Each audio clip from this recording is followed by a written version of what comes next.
Seja bem-vindo ao Viva Saúde. Estima-se que cerca de 40% dos portugueses sofram de dor crónica.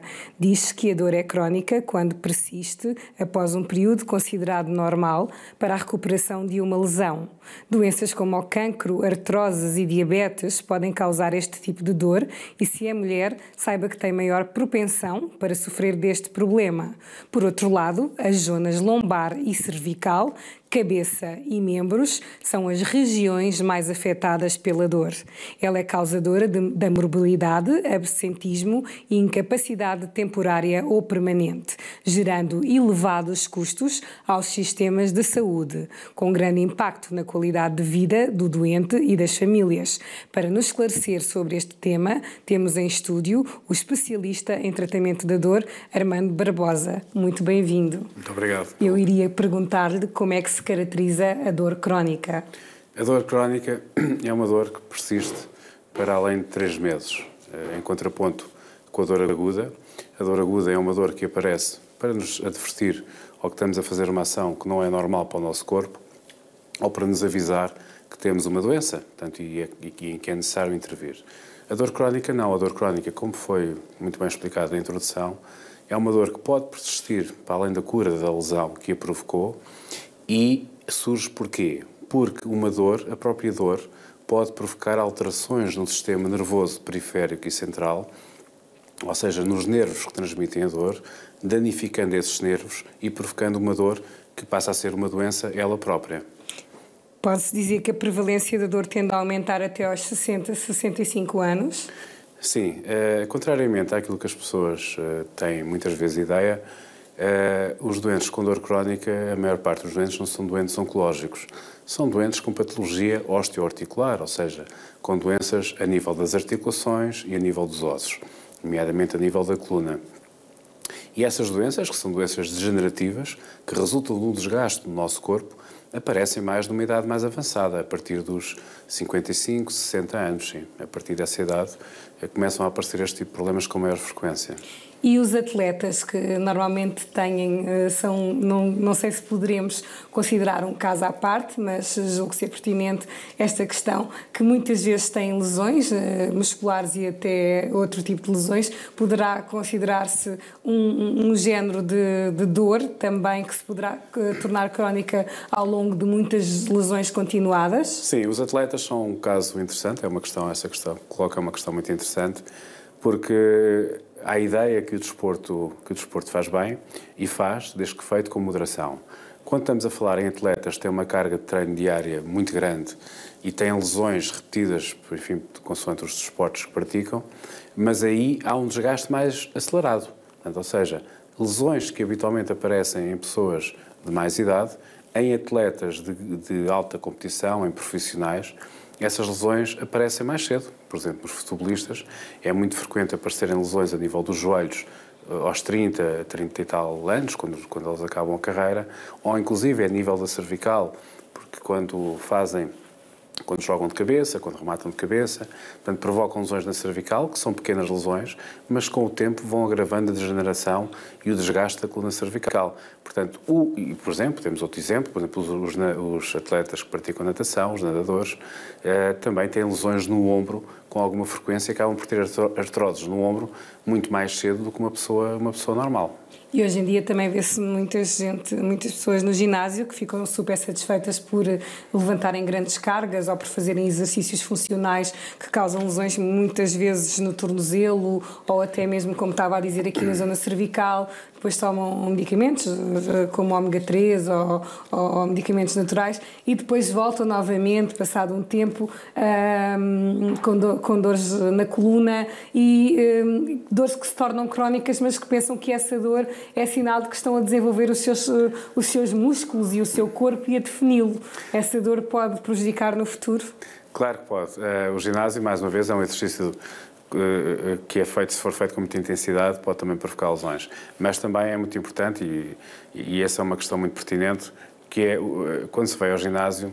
Isto acontece principalmente com os homens, não tanto com as senhoras, mas com os homens é mais. Também já.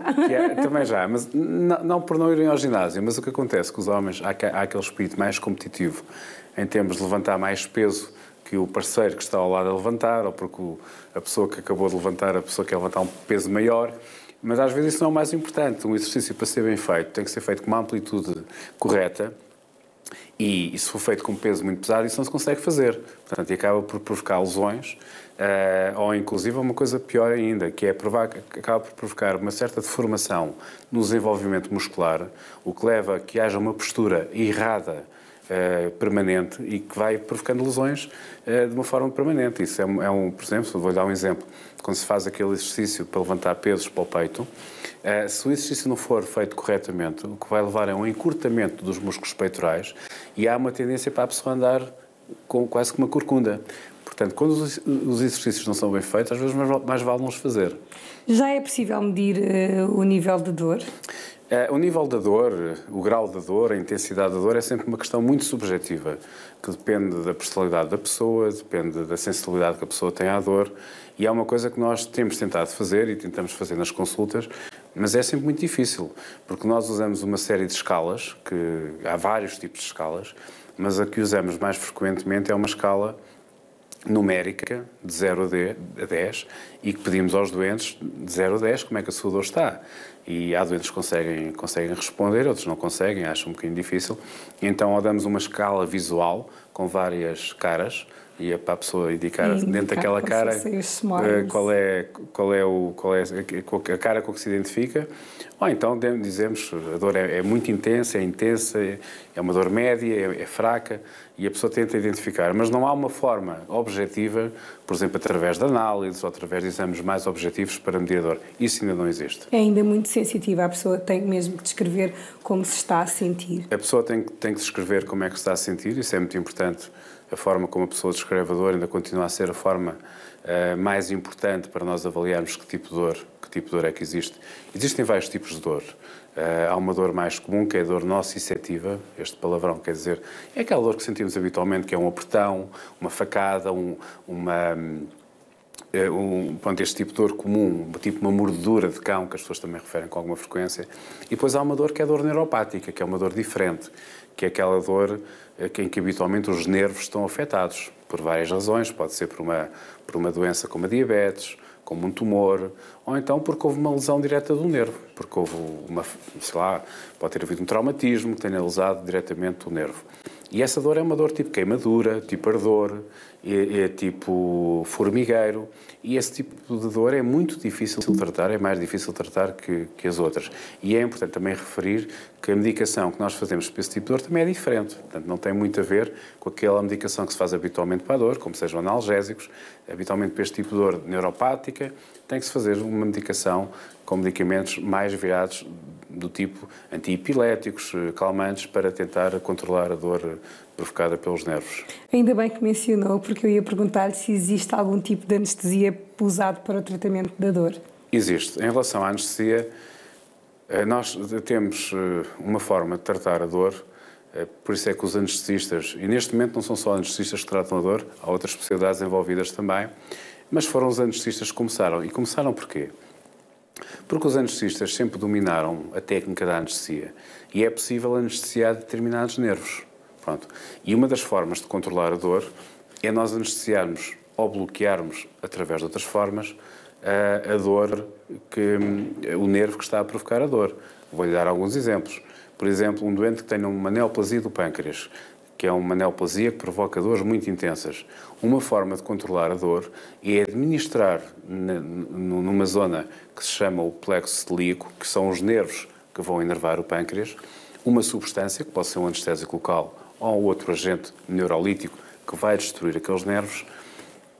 Essa substância é administrada e consegue-se inibir a dor. O doente deixa de sentir a dor porque o nervo ou fica destruído ou fica anestesiado. E quantas horas poderá durar? Se for uma anestesia, pode durar várias horas. Se for um bloqueio neurolítico, em que há uma destruição do nervo, pode durar meses ou anos. É importante também referir que, quando fazemos com a anestesia, é para testarmos, para fazermos um teste, um exame, para ver se são aqueles nervos que estão a provocar a dor. Estamos a testar. Então fazemos um anestésico local, habitualmente, que é administrado naquela zona. Se o doente ficar sem dor, Quando a dor voltar, então fazemos uma substância mais forte, para provocar um alívio mais duradouro. Okay.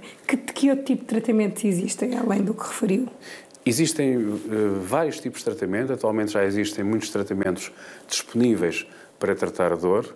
E eu gostava só de dar aqui mais uma informação que também foi referido aqui. Aqui foi referido que a dor mais comum é a nível da coluna lombar e da coluna cervical. Isso é corretíssimo. Eu posso lhe dizer que nas nossas clínicas nós temos cerca de 90% dos doentes que têm problemas a nível da coluna, mais frequentemente a nível lombar ou cervical, a nível dorsal não é tão frequente. E, portanto, essa dor consegue-se tratar atualmente em 90% dos casos sem cirurgia. Há novos métodos minimamente invasivos que são feitos só com anestesia local, em ambulatório, em que o doente faz o tratamento e depois vai-se embora para casa e não há necessidade de ficar internado. E eu gostava de destacar alguns, nomeadamente a ozonoterapia, que atualmente é usada para tratar as hérnias discais com resultados muito interessantes. Não dá para todas, algumas têm que ser mesmo operadas, mas é um tratamento muito eficaz. Para outro tipo de dor, que é provocada, por exemplo, pelas artroses da coluna, que é a causa mais frequente de dor na coluna após os 50 anos, são as artroses, aquilo que as pessoas chamam os bicos de papagaio, e é um tratamento também muito eficaz que pode, inclusive, tratar de forma definitiva esse problema que é a radiofrequência. Também é um tratamento minimamente invasivo, com anestesia local e ambulatório. Há outro tratamento também que se faz atualmente para aquela dor que nós falámos há pouco, da dor neuropática, que é uma dor difícil de tratamento e às vezes a medicação, só com medicação não se consegue tratar. Então o que fazemos é colocar um neuroestimulador, que são os elétrodos que se colocam a nível da medula para inibir a transmissão da dor. Esses elétrodos ficam depois ligados a um neuroestimulador, que é uma espécie de um pacemaker, que vai emitir uns impulsos elétricos que vão inibir a transmissão da dor. Portanto, é uma das formas de controlar a dor. Outra forma também de controlar a dor a nível lombar e nível das hérnias, que é uma técnica relativamente nova, que tem a ver, por exemplo, com a cirurgia endoscópica da coluna. Esta cirurgia é uma cirurgia fantástica, permite resolver quase todos os problemas da coluna e permite fazer também com anestesia local e ambulatório. É impressionante o que se consegue fazer atualmente com essa cirurgia, porque o doente pode ter alta 2 horas após a cirurgia, pode ir para casa. Cirurgias que anteriormente o doente tinha que ficar internado 1 semana, 15 dias. Já voltamos à nossa incapacidade temporária ou permanente, gerando elevados custos ao sistema de saúde. Isso é verdade? Isso é verdade. Aliás, a dor crónica e a dor em geral é a causa mais frequente de visitas às urgências e às consultas médicas. Isso, e depois temos que considerar também outra questão. A dor crónica não provoca só custos, porque as pessoas vão ao hospital e têm que consumir medicamentos, e têm que consumir outro tipo de tratamentos, e têm que fazer tratamentos. Também causa custos porque as pessoas têm custos sociais, ou seja, as pessoas faltam ao trabalho, não podem trabalhar, têm custos para a família, porque a família muitas vezes tem que dar apoio e também tem que faltar. E depois há um custo também psicológico, porque a dor crónica provoca depressão, provoca ansiedade, não só à pessoa que tem a dor, mas também à sua família. Segundo os dados, o absentismo é elevado ou não, nomeadamente em Portugal, que é onde tem mais conhecimento? Sim. Sabe que os números da dor crónica são mais ou menos transversais em todo o mundo. Quer sejam feitos aqui, quer sejam feitos em África, quer sejam feitos na América, são praticamente todos iguais. Portanto, a dor crónica afeta 30% a 40% da população, depende um pouco. Também depende do país, se o país tem uma população mais jovem ou mais idosa, isso também tem a sua importância. Mas o absentismo é claramente elevado em pessoas com dor crónica, isso sem dúvida. Este problema é uma redundância, mas vou-lhe perguntar, pode degradar a qualidade de vida? Sim, degrada claramente. Às vezes as pessoas que não têm dor não se apercebem, não é? E tendem a desvalorizar a dor crónica, mas eu costumo dar o exemplo. Toda a gente já teve uma dor de cabeça, ou uma dor de dentes, ou outra dor qualquer. E agora imagino que é ter isto durante 6 meses, ou 1 ano, de uma forma constante durante quase todo o dia. A dor também pode estar, a dor crónica neste caso pode estar alterada a alterações no sono ou até à falta de foco. Pode explicar-nos porquê? Sim, a dor crónica pode provocar várias coisas a nível do sistema nervoso. Como eu referi, quando nós temos dor crónica, há uma alteração, não é só psicológica, há uma alteração mesmo a nível físico do nosso sistema nervoso, há uma alteração a nível dos neurónios e dos nervos, os neurónios fazem parte dos nervos que transmitem a dor, nomeadamente há umas substâncias químicas que de nervo para nervo transmitem a informação de um nervo para o outro, e quando a pessoa tem dor crónica, essas substâncias alteram-se. Há umas substâncias que inibem a dor e outras que promovem a dor. E quando a pessoa tem dor crónica, as que promovem a dor são em maior número. E como são em maior número, provocam uma série de alterações. Essas alterações são, por exemplo, aquilo que referiu, a depressão, a dificuldade em dormir e a dificuldade também de concentração.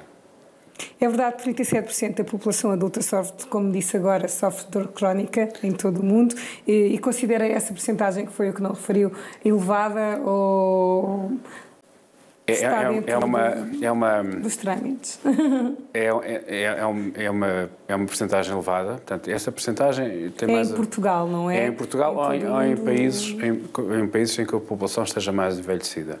Portanto, em que a pirâmide demográfica tenha mais pessoas, com pessoas de mais idade, tem mais tendência para ter dor crónica. Isto é mais, portanto, nos países, enfim, mais desenvolvidos, nos países da Europa, em populações mais jovens, isto não acontece com tanta frequência, a percentagem, a incidência de dor crónica é inferior. Mas é elevada porque são 37% da população, em Portugal são 3,7 milhões de pessoas, não é? Que têm dor crónica, portanto, que têm um sofrimento, têm patologia e têm as consequências da dor crónica. Tenho aqui ainda um número maior, que são 4.610 milhões de euros, que é o custo anual da dor crónica em Portugal. É um número muito expressivo. Como podemos diminuir este valor? Como é que poderíamos diminuir este valor? O mais importante na dor crónica é atuar logo no início. E deixo aqui um apelo para as pessoas não desvalorizarem a dor que sentem e procurarem ajuda o mais rapidamente possível. Porque é muito mais fácil tratar uma dor crónica quando ela aparece no início. Ou seja, um doente que tenha dor há 3 meses não deve considerar isso normal. Deve procurar o seu médico de família ou o seu médico assistente e tentar tratar logo do início. É mais fácil tratar uma dor que aparece entre os 3 e os 6 meses do que uma dor com 10 anos de evolução. Os tratamentos são muito mais eficazes. E depois há uma questão que também foi referida no princípio. Nós, no início, conseguimos tratar a causa. Quando a dor já tem muito tempo, já é uma dor muito antiga, já há outros sistemas afetados, a dor já tem memória, nós criamos uma memória para a dor, e para conseguirmos tirar essa memória da dor, também vai demorar muito tempo. Portanto, é necessário intervir o mais rapidamente possível. Sabemos também que os médicos de família às vezes têm 5.000 doentes, não é? Os médicos de família estão muito subcarregados, às vezes não conseguem, enfim, ver os doentes com a mesma atenção que gostariam. Pronto, isso é uma forma, enfim, é um sistema... Mas às vezes as pessoas também não procuram, as pessoas também desvalorizam. E isso é que não devem fazer. No entanto, neste caso específico que estamos hoje aqui a conversar e também a aprender e a ver soluções, existem unidades especializadas de controle e alívio da dor crónica em Portugal e a que os pacientes possam recorrer. Neste caso, podemos informar e podemos esclarecer. Existem tanto a nível público como a nível privado. A nível privado, nós neste momento temos a Pain Care, que é a maior rede de clínicas de dor privada em Portugal e também existe noutros países. Mas há, tanto a nível privado como a nível público, há unidades de dor crónica que podem ajudar estas pessoas. Sim. Há pouco falávamos da dor crónica, que também tem a ver muito com a ida aos ginásios. Falávamos então do estilo de vida saudável, que poderá, o excesso também de exercício ou de grandes pesos e cargas poderá poderá potenciar a dor crónica no futuro. Mas também pergunto-lhe se o excesso de peso e obesidade tem influência na mesma, não é? Costuma-se dizer preço por ter cão e preço por não ter. Neste caso, no caso da obesidade, também poderá no futuro causar uma dor crónica? Pode. Se a obesidade for muito acentuada, pode. Que tipo de dor crónica e onde? Habitualmente a nível articular, portanto a nível dos joelhos, das ancas e a nível também da coluna. Pronto, se houver um grande excesso de peso, estamos a falar, um excesso de peso já dá uma dimensão, mais de 10 quilos do que a pessoa deveria pesar, portanto já é um excesso de peso que pode provocar lesões a nível articular, enfim, com os anos, e a nível da coluna também. Mas também devo referir, segundo aquilo que se sabe e a evidência que existe neste momento, o excesso de peso não tem tanto a ver com o exercício que a pessoa faz, mas tem muito a ver com a alimentação. E a questão aqui é que a pessoa deve ter deve ter uma alimentação cuidada, isso nem sempre é fácil. Mas também há outra questão muito importante que tem a ver com a alimentação. A alimentação não provoca dor só por causa do excesso de peso. Uma alimentação rica em açúcares pode provocar dores por outros motivos, nomeadamente pela diabetes. A diabetes é uma das causas também mais comuns de dor, e nomeadamente da dor neuropática. E a dor neuropática, como também disse já anteriormente, é uma dor de muito difícil controle. Portanto, é preciso ter muito cuidado. Mesmo que a pessoa não tenha ainda diabetes, o excesso de açúcar pode potenciar a dor crónica.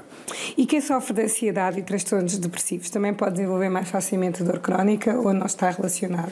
Está. A ansiedade e a depressão estão relacionados com a dor crónica.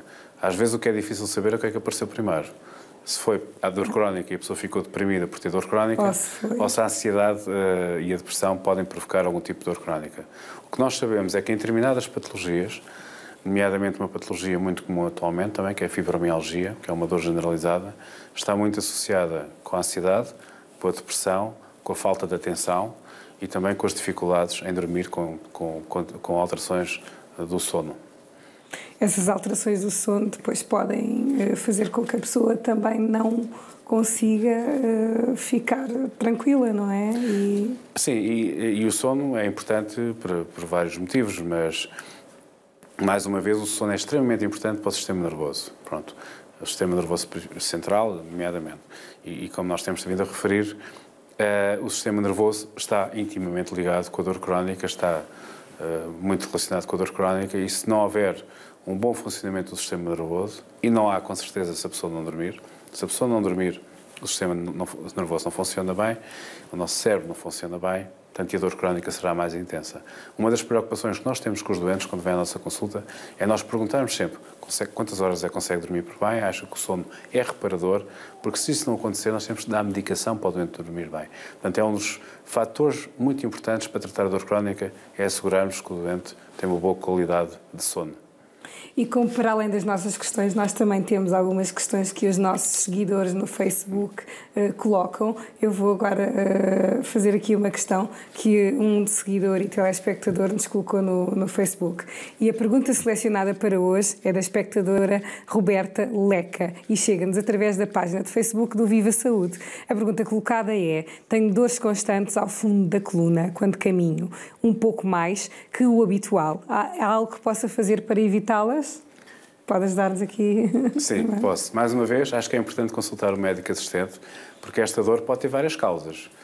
Depende, mais uma vez, da idade, enfim, da doente ou da paciente, porque se for acima dos 40, 50 anos, é provável que já comecem a aparecer alguns bicos de papagaio, artrodes da coluna. E, portanto, isso há maneiras de diagnosticar, primeiro através de uma consulta médica, em que o médico, pelo exame físico que faz do doente e pela história da doença, consegue perceber que tipo de dor é que poderá ser, e depois tem que pedir alguns exames complementares, como sejam um ataque ou uma ressonância magnética, para vermos qual é o tipo de dor. E para quem vive com dor crónica, que conselhos daria para ter um cotidiano com mais qualidade de vida? Dependendo da dor crónica, portanto, há várias coisas que são relativamente importantes. A pessoa, para além dos tratamentos que têm que ser feitos, portanto, uma pessoa com dor crónica tem que ser seguida por um médico. E pode ser, muitas vezes, o médico de família a fazê-lo. E para casos mais comuns, o médico de família e o médico assistente consegue fazê-lo e fará bem, com certeza. Para casos mais complicados, terá que ser o médico especialista em dor crónica para receitar uma medicação mais potente ou fazer tratamentos mais específicos. Mas o primeiro conselho é realmente ser seguida pelo médico, e se o médico, enfim, receitar a medicação, deve fazê-la. Sendo que isto é muito importante. A medicação para a dor é uma medicação que nós não... Quando olhamos para o doente, obviamente vamos receitar a medicação que achamos melhor para o doente. Mas nem sempre os doentes reagem, os doentes não reagem todos da mesma maneira. Portanto, o doente tem que ter alguma paciência até o médico conseguir encontrar a dose certa e os medicamentos certos para aquele doente. Isso às vezes não se consegue logo na primeira consulta. Portanto, requer alguma tentativa e erro. É mesmo assim que funciona. Depois há alguns conselhos que é importante que o doente também tenha e que o doente cumpra. Nomeadamente, o doente não se deve deixar dominar pela dor. É importante que o doente aprenda a focar-se noutras coisas para além da dor e não se deixe dominar, não se deixe deprimir pelo facto de ter dor crónica e não deixe de fazer a sua vida pelo facto de ter dor e, portanto, consiga, porque isto é muito importante, porque se a pessoa tiver outros focos de atenção, outras coisas para se concentrar, também ajuda a controlar a dor. Portanto, o doente tem que tentar ter uma vida tem que tentar tirar prazer de outras coisas e não se concentrar só na dor. Muito obrigada pela sua presença. Muito obrigado. Hoje ficámos a saber que a dor crónica afeta de forma inequívoca a qualidade de vida com quem ela vive e que só em Portugal o custo com a doença ascende aproximadamente a 4,5 milhões de euros, tendo ainda representatividade a nível de absentismo. Se os nossos conselhos lhe foram úteis, partilhe-os através de rtp.pt/play, acessível todos os dias, a qualquer hora. Espero por si no próximo programa. Até lá, viva bem, viva saúde!